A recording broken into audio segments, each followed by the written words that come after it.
ang de facto capital city of Cavite at ang kilalang lugar na nagbigay pugay sa 13 Caviteñong martyrs, 13 Martires.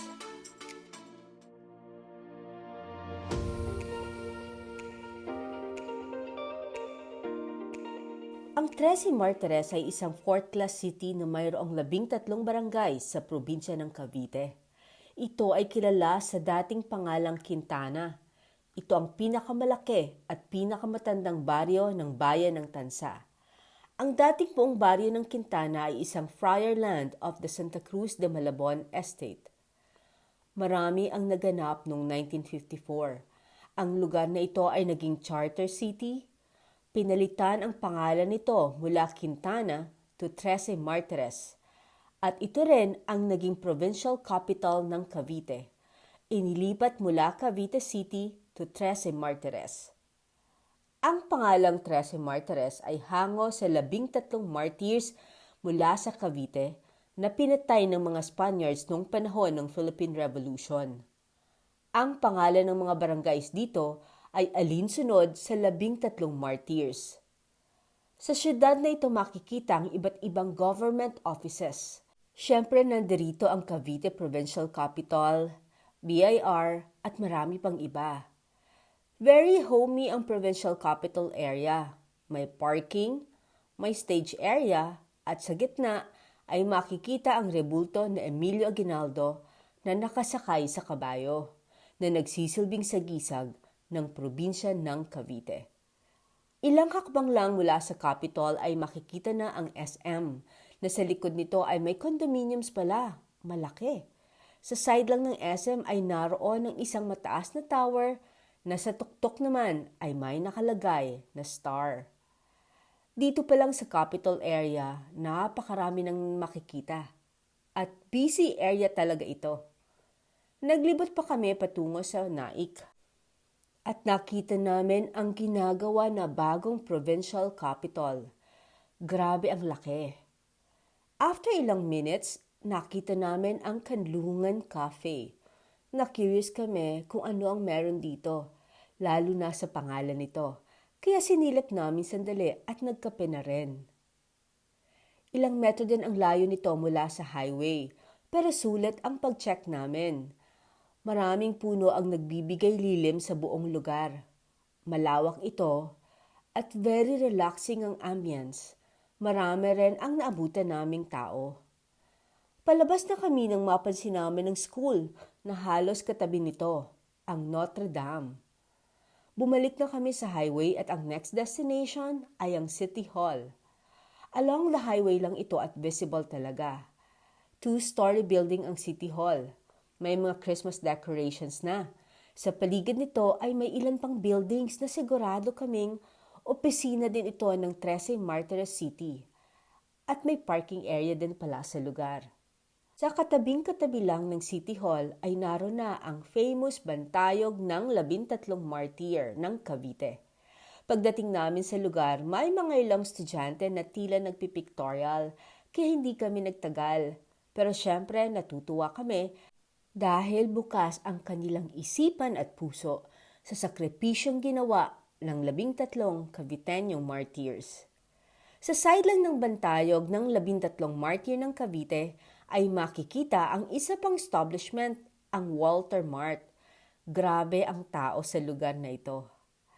Malapit lang sa Walter Mart ay sinadya na namin ang St. Jude Parish.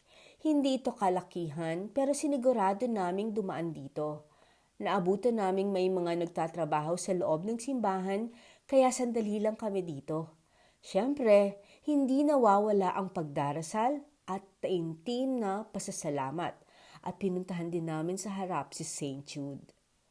Sa labas ng simbahan ay may maliit na area na naroroon sina Our Lady of Lourdes at San Gregorio Magno. May candle area din sa lugar at sa tabi lang nito ay naroon ang St. Jude Parish School na nakita naming tila uwian na ng mga estudyante. Pagkatapos namin sa St. Jude Parish ay hinanap na namin ang 13 Martires People's Park. Hindi pa tapos ang construction sa lugar na ito pero sinigurado naming maisama namin siya ngayon. Pagdating namin sa lugar, Nakita namin ang maraming estudyante na may mga iba't ibang activities. Hindi na kami nagtagal at pumunta na kami sa road going to Indang. Sa area na to ay iba-ibang establishments ang makikita at napakaluwag ng kalsada. Habang bumabiyahe kami ay nakita namin ang Lorna Sweets or Lorna's Cassava. Dahil medyo mahilig kami sa cassava, tiningnan namin ito.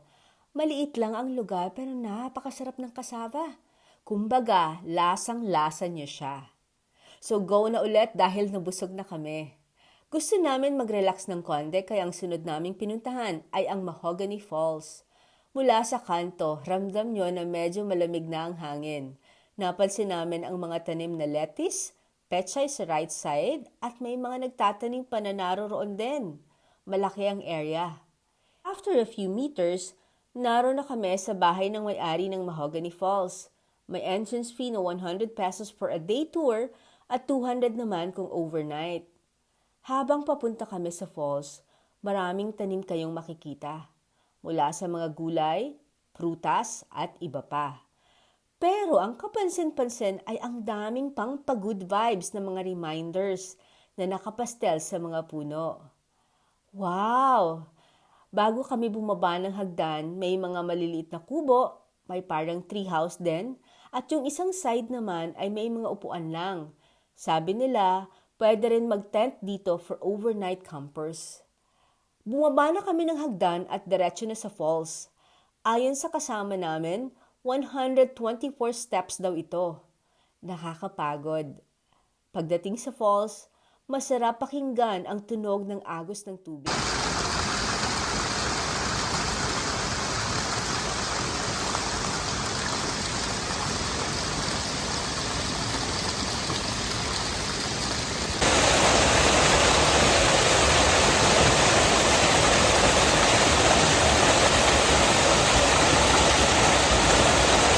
Iba talaga pag nature, nakaka-relax. Sabi nga nila, galing sa bukal ang tubig at kapag dumiretso na sa may dulong lugar, mayroon daw dong malaking falls talaga. Medyo malayo at delikado ang daan.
Napakalaki ng Trece Martires. May commercial establishments, residential, at agricultural area.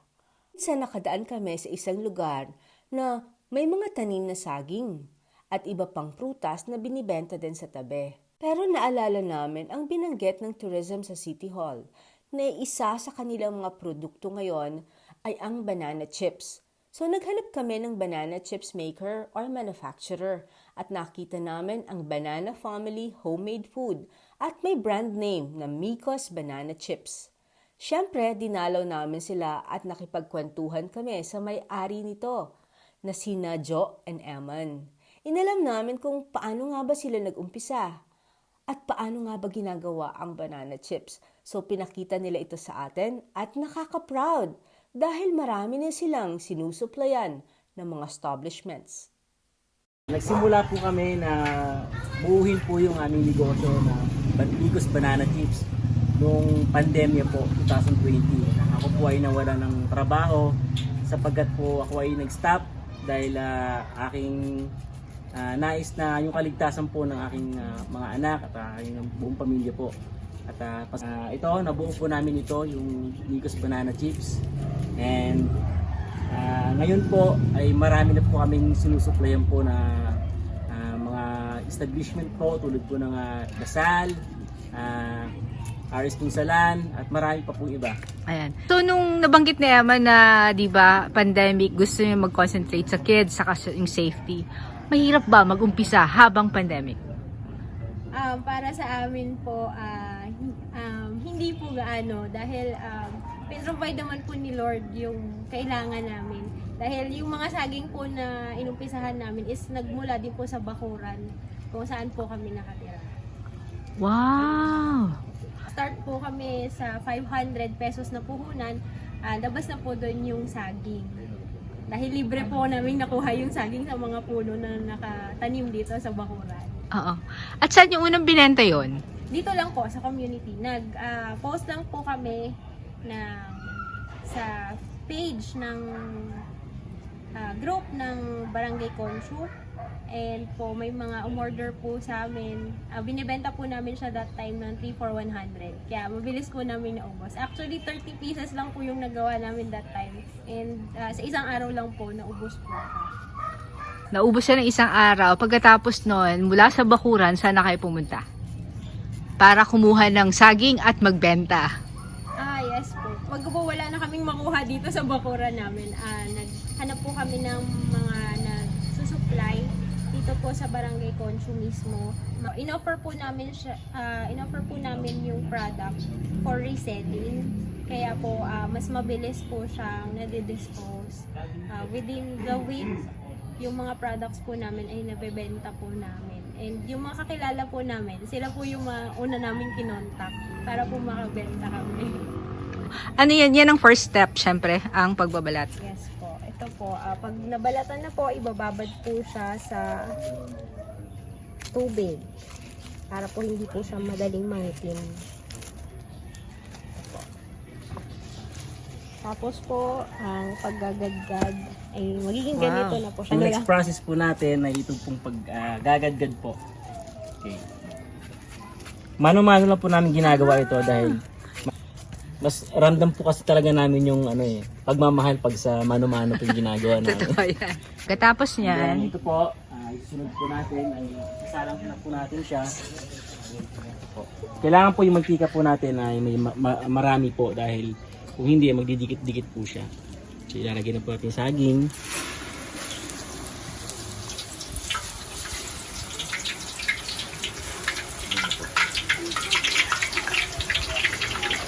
wow. Ilang minutes yan, Eman? Mga 10 minutes lang po. Okay.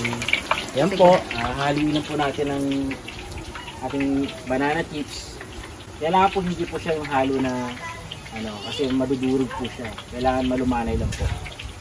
So, sabi niyo, di ba, kanina, nag-umpisa kayo dito, tapos sa mga kaibigan nyo, paano nyo nakuha yung mga sinasabi mo, Emma, na accounts? Like Lasal, saka yung isa pa? Isang beses po kasi pumunta po kami ng Lasal. Check up po ata ng mama niya yun po. Nag-inquire po kami doon sa mga, nagtitinda po, yung mga nagtitinda ng mga pasalubong. Sa loob mismo ng hospital? Opo, sa loob mismo po ng hospital. And then, nag-iwan po ako ng sample. Meron pong number namin yun. Oo. And then tapos po, ilalagay ko na po natin yung ating flavoring po. Okay. Secret, hawag mo nang banggitin yan. Kasi secret yan. So hinahalo habang niluluto sa mantika yung flavoring. Para po Naamoy ko na, no? So, gaano na kayo katagal na nagsusupply sa Lasal? 1 year? Kanina. So, ngayon, ilang reseller nang meron kayo? Hindi namin mabilang. Wow! May mga nag-resell din po sa amin ng mga estudyante. Yun, at this moment po kasi, ang pina-priority din namin yung students na mabigyan ng dagdag income. Lalo na po yung mga nasa public na schools. dahil po, syempre, mahal na po ang bilihin. Gusto rin po nilang makatulong sa mga magulang nila. So, nag-offer po kami ng reselling sa kanila ng mas mababa. O Eman, kumusta na yan? Ito malapit na po siya. Pag nakita na po natin yung brown po yung gitna ng banana chips at golden brown na po siya, hangin na po natin siya. Di ba sabi mo, iba-ibang variants na ngayon? So ano-anong variants na meron kayo? Meron po kami yung original, yung classic, Original, okay. ito yung niluluto ni Eman. Okay. And sa iba po, nag-request po sila ng sweet and spicy. Wow, sweets and spicy. Yes. Okay. And then, naglabas po kami ngayon ng cheese. Bago yan. Apo. So ngayon, 3 variants nyo. Okay. Actually, meron po kaming ipaplano na susunod na variant. Yung barbecue and sour cream. Sino nakakaisip ng ganun sa inyong dalawa? Magkasama po Kasama kami. po, nag-uusapan po namin. Wow, ang galing ng partnership nyo. So, pwede na siya. Ito, pwede na po siya. Pag nakikita po natin na medyo brown na po yung gitna niya and nag-golden brown na po siya, hanguin na po natin siya. Okay. Kasi pagka medyo dark na siya, matigas na po siya. So, kailangan pag nilagay nyo dyan, Eman, tuyong-tuyo from mantika. Yes po. Kailangan po talaga siya ma-drain po sa ano. Paano kapag hindi fully drained? Oily po ang lalabasan nito. So, yung pagde-drain na yan, may secret ba or matagal lang talaga? Hindi naman po siya matagal kasi yung mantika naman, kasi ang ginagamit po namin laging mantika dito is laging bago po. Hindi po kami gumagamit ng luma po na mantika. Ayan. Kaya kailangan po talaga bago lagi siya. Uy, maganda yan kasi di ba yung iba takot na bumili Opo. dahil akala nila yung mantika pa ulit-ulit, which is hindi maganda sa health. Maganda yung sinabi mo, Eman, sa mga kababayan. Sabi nga nila, healthy talaga kasi laging bago ang mantika. Lagi po ilagay po natin dito para palamigin po siya. Yan. Okay. Normally, yung pagpapalamig, ilang minutes to? Siguro mga 3 minutes or Ngayon po, malamig na yung ating banana chip. Pwede na po siyang ilagay sa packaging. Ah. So, yan na. Anong flavor to, Zo? Ito yung classic. Yes, ito po yung Okay. classic. And timbangin po natin siya ng 85 grams. So, ayan yung timbang. Tingnan natin para sigurado. Sigurado. Ayan. yeah. Minsan sinusobrahan namin. Ah. Actually, dalawang sizes po yung aming banana chips. Meron din po kaming 200 grams. Mm. And ito po yung pinakamabenta kasi po yung Madali lang ilagay sa bag pag bumabiyahe din, eh, no? po. Yeah, so Okay, sa 85. Ayan, nasakto. Oh. Pag gusto nila ng sariling brand nila, paano ba yung proseso sa inyo? Ayun po, sila po mag-iisip kung ano po yung papangalan nila, kung ano po yung pangalan ng brand na gusto nila.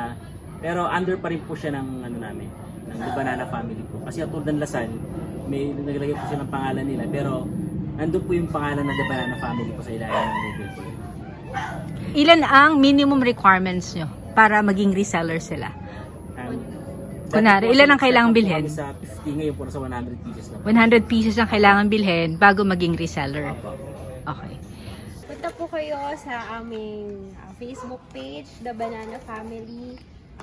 Pwede po kayong mag-reseller, mag-rebrand ng aming banana chips. At meron po kaming 3 flavors na ni-release for this year. Ang classic, ito po yung original flavor, ang cheese, at ang sweet and spicy. Mga kababayan, suportahan natin ang Banana Family homemade food at syempre, support local. Ilang buwan na naming sinusubukang pasyalan ang 13 Martires at sa wakas ay natuloy na rin. Mayroon sanang ilang lugar pa na gusto naming maisama dito, katulad ng Sherwood Hill Golf and Country Club. Pero hindi kami sinuwerte na makapasok. Pero along the way, ang daming puno at ang ganda ng lugar. 13 Martires, tunay ngang nananalaytay pa rin ang diwa ng 13 Caviteñong martyrs dito sa inyong lalawigan. Hanggang sa muli, samahan niyo kami sa susunod naming papasyalan para sa Ang Pinoy Travel Experiences. Huwag nating kalimutang mahalin natin ang ating bansang Pilipinas, support local, at alagaan natin ang ating kalikasan. Kung may gusto kayong puntahan namin na bayan or city, please share it at the comment section at susubukan naming pasyalan ito. Please don't forget to like, share, and subscribe to our channel, Ang Pinoy Channel.